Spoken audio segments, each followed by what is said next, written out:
Alright, here we go with part 2. I've already done some prep work. And I've got all the spark plugs changed out, all the wires changed. As you can tell, the routing is a giant clusterfuck right now. But we'll take care of that later. So, after I started crawling up here, I noticed that's a vacuum leak. And that would probably also explain why my transmission shifting hard. Found this sitting on there. And the metal hose here was only sticking about halfway out of it. So, and this hose is hard. So it is time to change it. So I've got a length of hose I can cut a chunk off and put it on there, and we'll be set. Let's just put that in there. So I discovered that. Now there's a fancy clip I know that goes on here that you just slide off. Well, I lost it, so I've been using E-clips. Little tiny little E-clips fit on here, but the new carburetor is actually going to get a different stud that's got a hole in a cotter pin because it came off of it's a Quadrajet off of a Ford. Alright, and I just swapped base plates onto a Quadrajet here, so it's the base plate is the one off of a Ford, so I have to have the stud. And then this air can right here is going to be transferred over to the rebuilt carburetor because I only have one of these, and it happens to be on this one. And then I found out that my carburetor for this engine actually does not need the rear air can, so I left that on the other carburetor. So this will be being swapped over before the new carburetor goes on, so I figured I'd bring you guys along. So when I'm doing your fuel lines, I got this in my how to replace a fuel filter in a Quadrajet video. It's in the playlist. I would say link in the description, but I can't figure out how to do that from my phone, so I'm not very tech savvy to a degree when it comes to electronics. So, but I did some prep work. Obviously, disconnected all my electrical connections, all my hoses, PCV, evaporative emissions, and all that stuff. And then I got this little chunk right here. It's going to have to come out. That little metal piece actually goes into the carburetor right there, but keeps popping out. So that's obviously another fix for another day for this one. So, but this one here, always put a chase wrench on this fitting before, and always use a proper line wrench on this one. I know it says in my other video about this, but use a line wrench. Not a regular wrench, a line wrench. You stick the line wrench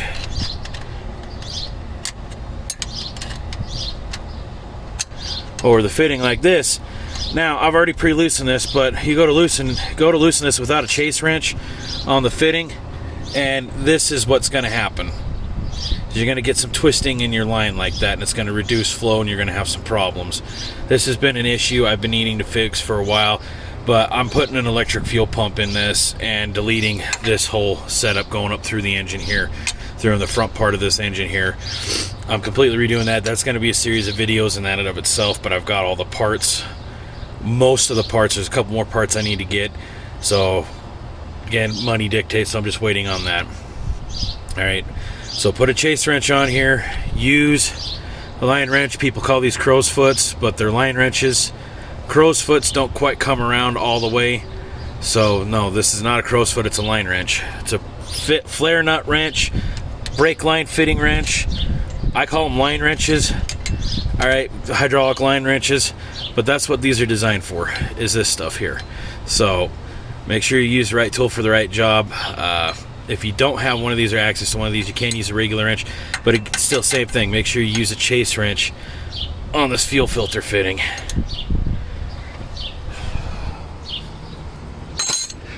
Now, one of the things we want to do is put some rags in there to catch any fuel that may come out of that. Brand new roll of towels.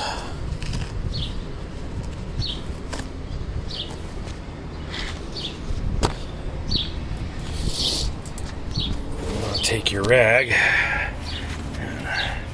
shove it down in there, take your fitting off. That pretty much does that. And honestly, the only thing left other than the vacuum advance hose on the back of the carburetor, and pop that off, that's pretty much it. And then it's just the 4 bolts to pull the carburetor off. If you got a lot more vacuum lines going to your carburetor and stuff, be sure to mark them. I deleted my emissions. As you can tell, there's no smog pumps anymore. You know, I did a pretty shitty job on deleting these air injection manifolds. But I've got some better tools now, so I'm going to actually redo these to make proper plugs out of them. So that way it don't look like total shit. So, that's for a later date. But that's pretty much how everything's disconnected. I mean, that choke electrical connection just pops right off. It's pretty self-explanatory. I don't have to show you guys that. So now comes the fun part, where we have the tools.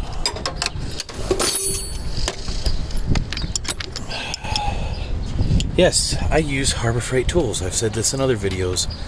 That is a 1/2 inch. So I'm going to set you guys down. You guys can still hear me.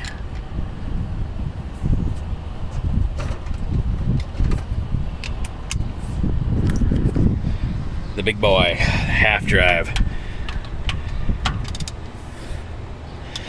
Now, granted, you don't need a ratchet this big to take carburetor off. These bolts are on there. They're not that tight. And I'm just barely applying any sort of pressure to the handle of this ratchet. And these are coming right off.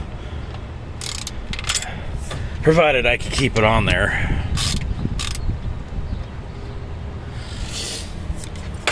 I got 2 bolts here in the back. Let's see if I can get you in there.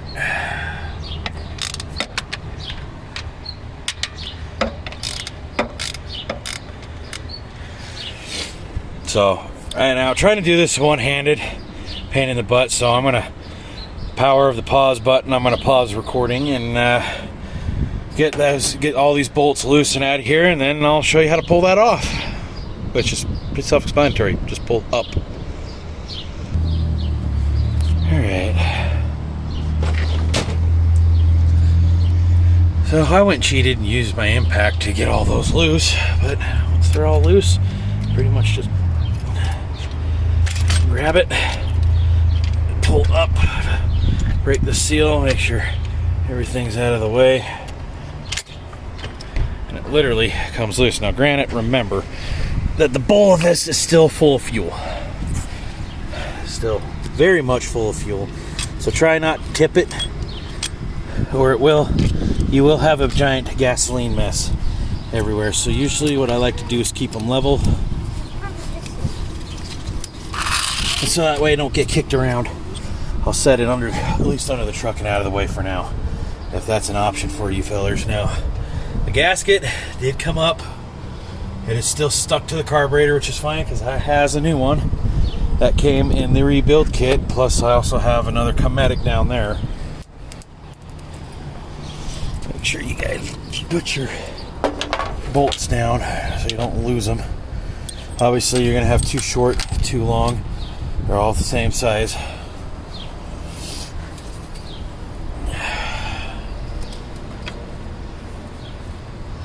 Just going to get these spark plug wires out of the way here. Easier said than done. But there she is. And obviously we got that guy right there that needs some fixing. It looks like my EGR delete is working quite well. So anyway, this is about all I have for the moment when I go to start putting everything back together, because there's some stuff that has to be transferred over to the new unit. This is the new unit. It's not the greatest cleaning job, but it's sure in the hell cleaner, a lot cleaner. The other one, not to mention the spring that goes on the fuel filter where the fuel filter goes in here. Yes, I have a new fuel filter that will be going in here. I will not be reusing the other one, but I will be reusing the spring that goes with it, because as you can tell, this one don't have one.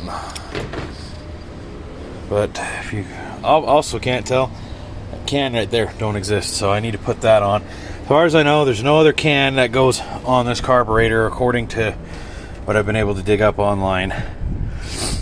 I've been, as the old carburetor, the one I just pulled off of it, didn't have it. This one, when I pulled it off the engine and put that other one on, didn't have it either. This can that goes back here, it sticks out like a sore thumb. Yeah, that one didn't have it, so I'm not putting them on. If it didn't have it, so I was supposed to have it, I'm not gonna put it on. It's just that can for now that connects right there to that port. I'll be putting that on, and then we'll be cinching this down. I'll show you guys the play linkage issue that this one don't have, that one did, that I showed in the other video. When I bolt this down, I'll show you that there's no play in this, and I use this throttle plate. Now the other thing I was saying is this throttle plate don't have the nipple that pops out, that the throttle linkage right here, right there, goes on. So solve that problem. Now Holley does have a kit that most of the auto parts stores that sell Holley products has a little ball kit, ball and socket type kit, if you have that type of throttle linkage. But if you don't, you have that type, two options. You can either get the Mr. Gasket replacement throttle linkage or throttle cable that, again, most of the auto parts stores have, or find a different one online. Or you can go this route. I saw this on my performance wall at my work, and it does say 77 and later Chevrolet throttle lever adapter. Well, there you go. This says an 86, so it's 77 and later. I'm part of the later category. Alright, used for 77 and later GMC vehicles and applications used to terminate throttle cable to throttle lever of carburetor. That should fit right there, and should fit that. If not, I will be finding some way of making that fit this. So either which way, that's the part number, and I will be back with you as soon as I get this all put together. So obviously bolting the carburetor down onto the manifold is so pretty self-explanatory. Line up the bolt holes, make sure the gasket's not damaged, and then when I get ready to torque these down, I'll come back, because there's been some questions about how to torque these down I've seen on the internet. So I want to be able to answer those questions, provide an answer for those questions, so stay tuned. Through the power of the pause button, that is the new one, the rebuilt one. Okay, so one of the things I did off camera is I went and removed this to prepare to put this and the filter on. Alright, so yeah, this filter at O'Reilly's. Here's the part numbers. Alright, there's one, I think that's the Fram number, and then we got the AC Delco, the Hastings, I'm not sure what Puro is, and then that's the Wix number. So those of you who want the other brand filters, these would be part numbers to take to your local parts store to cross-reference, but here are the part numbers for the fuel filter. Looks like that. Simple filter. Yeah, I know I already have a video on how to put a fuel filter in one of these or how to replace them. It's the same concept, so I'm not going to bore you with that. Then again, I might, I don't know. But the bolts already tightened. I tightened those down. You want to put them in, hand tighten them, and then crisscross, so start here, go to that one, then come back to this one and go to that one. So yes, crisscross pattern. Don't do, you want to tighten them in a crisscross pattern. This is that piece that's in this hose right here. So I'm going to be taking this out and put this hose back on that. So, but the throttle linkage, there it is. It's got a cotter pin to hold everything in place. That's not coming off, and that is on. So I've got throttle linkage.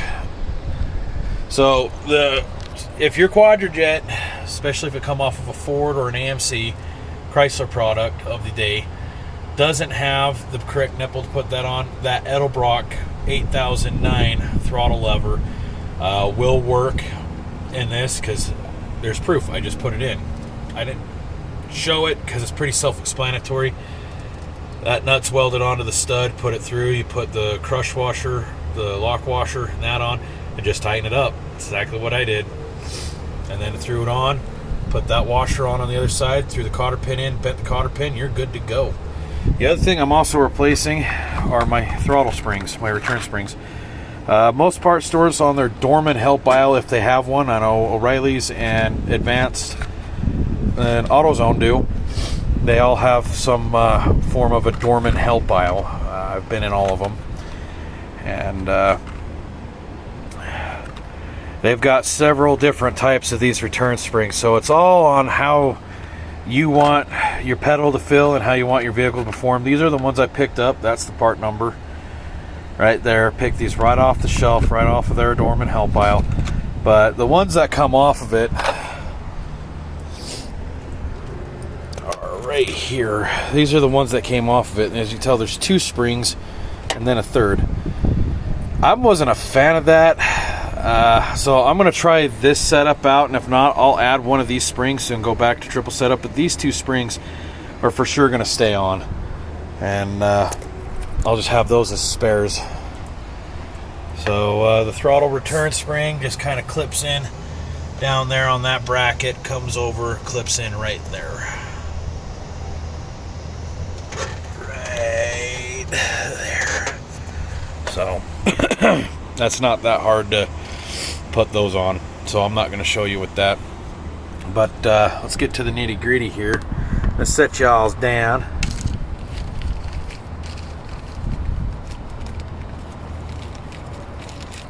Take this, the fuel filter out.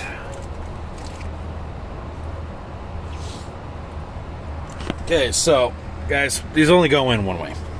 Okay. And usually that guy goes into the cap, spring goes on the back.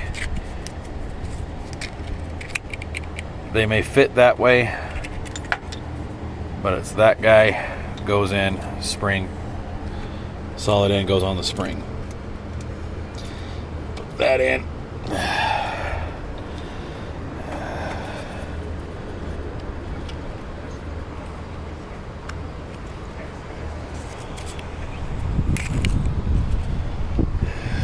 Move that out of the way. Sorry, like I said, my shitty camera work. I don't have a cameraman that can hold it steady.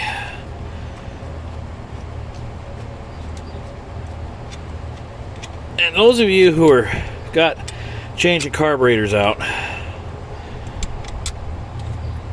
as in you got your old one, you got a new one, and they're both identical carburetors, especially on these Quadrajets. One of the things you can do, simply come over here. If you're confused as to which way those go, you can come over here, take your old one off.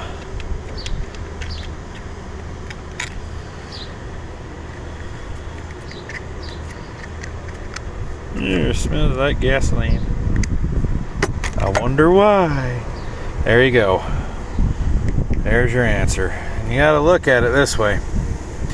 Fuel is gonna come in, pop through the filter, and then into the fuel bowl. And if you look real closely, see that? That's not fitting in there. See the one with the rubber end? That fits in there. And just make sure your spring's in there and thread that on.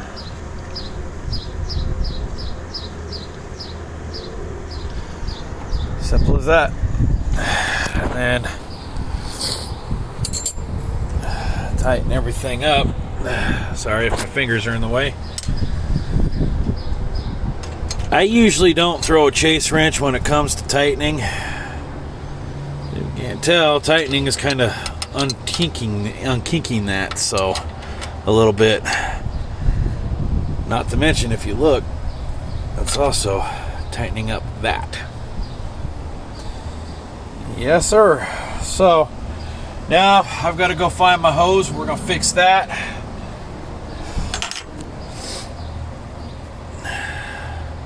Let's see if I can't try to do this one-handed for y'all's.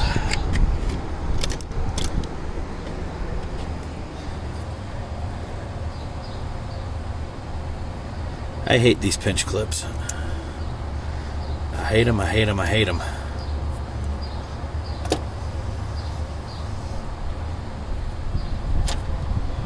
Yep.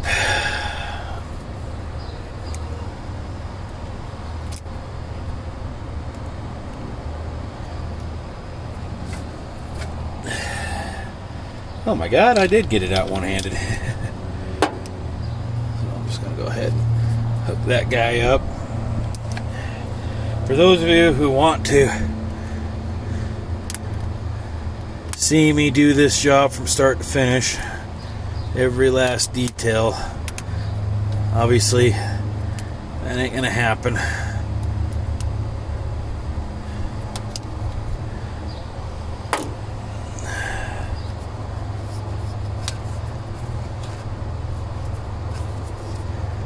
And I still have some vacuum caps and stuff I gotta put on and plug up unused vacuum ports. So, like I got one right there, I've got one right there, it needs to be plugged up. Then I got to get on top and hook up the vacuum advance for the distributor. I got to fix that guy right there. That would explain why my transmission's been running like complete garbage, why I've been shifting hard. It's because of that thing. The choke, we'll go ahead and get that all hooked up as soon as I can figure out which way this thing goes on.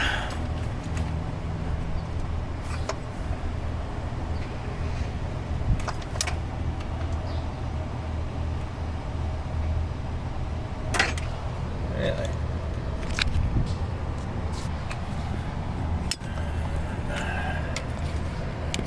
Which way is that? Sorry, kind of using you guys to have a look-see over here. I just can't manipulate the camera to do exactly what I wanted it to do.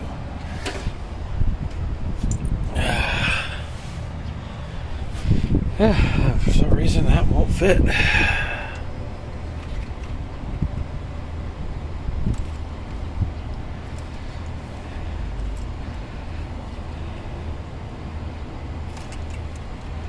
That's interesting. I'm gonna have to figure out something on my choke now. That choke ain't gonna work. I might have to change the thermostats out, which is just this piece. So anyway, this will basically be the conclusion of part 2.